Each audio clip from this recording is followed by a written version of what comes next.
So yun po ang mga video clip ni Bea Milan Windorski dito sa kanyang pag-attend sa finals ng Binibining Pilipinas 2026 na ginanap dito sa Araneta Coliseum nitong mga nakarang araw, at talagang pinagkaguluhan siya ng mga tao at ng mga pageant supporters dito sa kanyang pagdalo sa nasabing event. So present itong si Bea Milan dahil nga ngayon ay kinakailangan niya ang suporta ng mga Pilipino, ng mga pageant fanatics dito sa kanyang magiging laban sa bansang Puerto Rico, dahil hindi pa ganoon kasolid mga kapolitika ang mga nagsusuporta dito sa kanya, most especially doon sa nagko-question sa kanyang citizenship. So hopefully is dadami yung kanyang mga supporters dito sa social media at marami yung mag-follow doon sa kanyang social media page para maipakita talaga natin yung tunay na bayanihan para dito kay Bea Milan. At I believe naman na sa pagsisimula ng kanyang laban doon sa Puerto Rico sa Miss Universe 2026 ay mas dadami pa yung kanyang social media engagement dito sa kanyang page at social media followers, kasi sa ganitong paraan din naman nagsimula yung kay Chelsea Manalo, kung saan is maliit lang sa umpisa yung kanyang followers, pero nung nagsimula na ang Miss Universe doon sa Mexico ay biglang dumami, nadagdagan ng hundreds of thousands yung kanyang followers sa kanyang social media account dahil nga hindi. So dito mga kapolitika, mula dito kay Bea Milan Windorski, pag-uusapan naman po natin itong very controversial ngayon at nauuso ngayon dito sa social media dahil nga papalapit na tayo sa election season, ay yung tinatawag na cancel culture. Dahil may mga personalidad dito sa larangan ng entertainment kung saan is pag na-identify sila na affiliated sila dito sa mga political parties, political color, ay agad-agad na kinakancel ng mga pageant, most especially dito sa pageant supporters. So at hindi nga nakaligtas dito si Emma Tiglao nung nakarang araw, is napag-usapan natin siya na marami yung mga hindi pa rin talaga makamove on mga kapolitika, at na pinapairal nila yung kailang paging toxic dito sa larangan ng politika, na idikit dito sa mga personalities, most especially dito sa mga nabanggit like Emma Tiglao, at ngayon naman ay dito kay MJ Lastimosa at dito kay Joshua Garcia, dahil nung sa finals nga ng Binibining Pilipinas ay tiningnan talaga ng mga pageant supporters kung pumalakpak daw itong si MJ dito sa pagpapakilala kay Risa Ontiveros, dahil si MJ daw ay isang supporter, isang DDS. So nililibelan na ngayon ang bawat mga personalities kung ano ba yung political color nila. And then today lang isumabog yung balita dito sa social media na ito namang si Joshua Garcia ay nasilip ng mga pageant supporters na supporter di umano ni Sara Duterte, at nakita doon sa kanyang post na nirepost niya yung isang hearing doon sa impeachment kung saan ay panig sa defense, at naka-follow din daw itong si Joshua dito sa page ni Sara Duterte sa isa sa mga social media account niya. So parang grabe na itong paging toxic mga kapolitika. Sana is irespeto na lang po natin kung ano man yung political belief nila, kung ano man yung mga paniniwala, kasi obviously lahat naman tayo is magkakaiba tayo ng mga political opinion, at even sa mga ibang mga bagay-bagay, hindi lahat ay pareho tayo ng opinion, pareho tayo ng paniniwala, pareho tayo ng prinsipyo. So magkaiba-iba, dapat ay respetuhin na lang po natin, instead na i-cancel yung cancel culture natin ng mga Pilipino. Pag iba yung paniniwala mo ay iiwasan ka. Parang grabe naman yun. Dapat hindi natin yun na tingnan bilang isang ordinaryong mamamayang Pilipino. Irespeto natin kung siya ay isang pink, siya ay green, at kung ano man yung political color, kasi yun ang paniniwala niya. Okay, hindi natin pwede lahat na sabi na dito na i-convert natin siya dahil lang yun ang gusto natin. Hindi naman pwedeng ganoon, dahil sa sinasabi ko nga is meron tayong kanya-kanyang paniniwala. So si Joshua Garcia, si MJ Lastimosa, at napakarami pa ngayon ay yung mga personalities na kilala. Tinitingnan mga kapolitika kung ano yung political color nila, at kung malaman nila na hindi sila sang-ayon sa sa kanilang paniniwala ay kinakancel kaagad ng mga netizen dito sa social media. Sana iswag naman po tayong maging ganun, dahil wala naman silang sinasabing masama It's just that ang kanilang mga political perspective ay naayon kung ano yung gusto nila.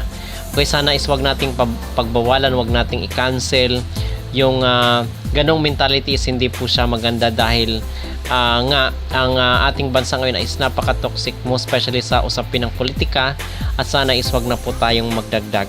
Okay? So yun po ang aking masasabi at maging reaksyon dito sa mga samot-saring issue na trending ngayon at pinag-usapan sa social media, na kung saan is tinitingnan talaga kung ano yung political color ng mga personalities. So ano mga kapolitika ang inyong masasabi at maging reaksyon dito sa cancel culture ngayon na nangyayari sa mundo ng social media?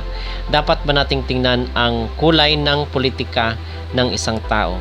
Mag-comment down below at huwag kalimutang mag-like at mag-subscribe na rin kayo para updated kayo sa ating mga latest issue. Patutunogin natin yan. Pag may nag-down check out. Yes, thank you. Allard yung chineco sa basket number 7. Yung nagpapaflex nito, ayan, tama pala yung hawak mo kanina. Ito, flex ko. Sino yun?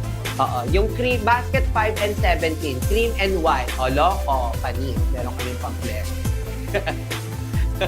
Diba? Mga naka-naka. Ayan. Malaki ba ang difference ng small and medium? Hindi po ganun kalaki. Saan ba yan? Anong basket ba?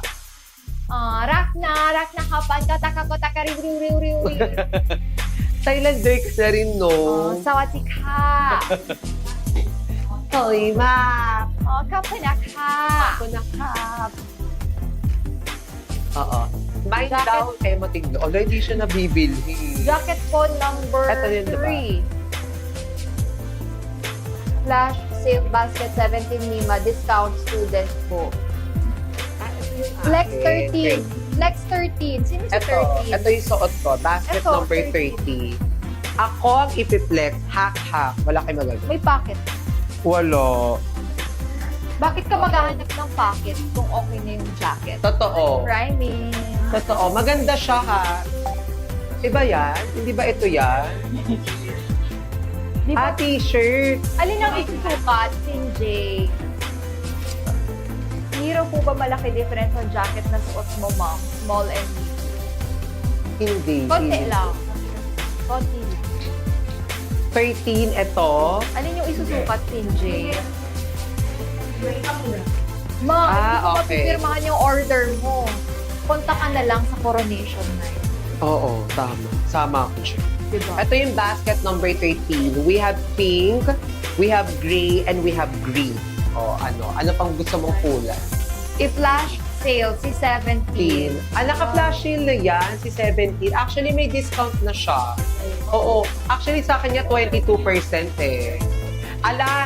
Don't check out si Sir Jao. Nag-check out siya. Perfect!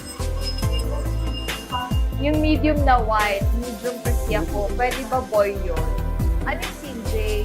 Actually, mas okay kung titignan nila lahat ng basket, no? Para makita nyo kung ano yung pinakamura sa paningin nyo. Pag tumunog agad, nakita ng mata nyo nagningning, ay na yun. Mawala bang student dito? Ma, kung ako Ano lang, ba yun? gusto ko yung discount. I-scan Pero, yung ano. kahit hindi kayo student, may discount na Discount. nga dahil dito sa ating exclusive live. Yes. Ayan. Go for nyo na yan, guys. Sa basket number 13 sa naghahanap, ito po siya. We have the rose red ata to. And then we have the gray. And we have the green. Okay pa Diba? naman daw yung mga underwear. Pero bibili. Thank you pa. Ma, hinahanap ko si Gatchabel. Pag nakarami tayong benta, mapapauwi ko siya. Pero pag wala akong benta, wala. Hindi siya mapapauwi dito sa Pinas. Gaano po kalaki yung small number 13? Small number 13. Ito. This is size small. Ito. Yan. Ganyan siya kalaki. Nanonood yung boss ko, si Jao GB. Shout out daw, Emma. Shout out! Hindi po ako mag-shoutout, sir, pag gusto ko yung nag-check out. Nag-check out siya. Nag-check out na. Nag-check Sige out. po. Check out po. May dagdag po ba kayong pag-check out, sir? Jao? Sinaka-naka din yan. Anong basket po yung binibit-bit mo kanina na may white?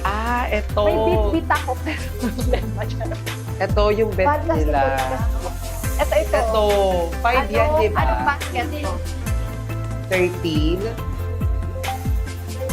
23. Oo, basket number 23 nga. Basket 23. Namura din, 263 pesos. 13 versus 26 at basket 18. Ang dami. Wait, Dad! Ikalma nyo. 26, okay. 13 and 26, tapos 18, nakapila. Ang 26 ba? Ito. Tama ba? 26. Itabi ko na to ha sa nagpa-flex para hindi Oo. na tayo malito. Ito ay, Yan ba ang 20? wait lang. Ako muna. Oo. Habang Go. naghahanap sila. Wait, 13 versus 20. Sabi ni Tiffany. Tsaka, alam mo May yung dress pala makeup ko, to. kanina pa ito Eti, umaga. shades of hanap-hanap. 13 and 20. 26. May 13 and active 20. wear sa baba.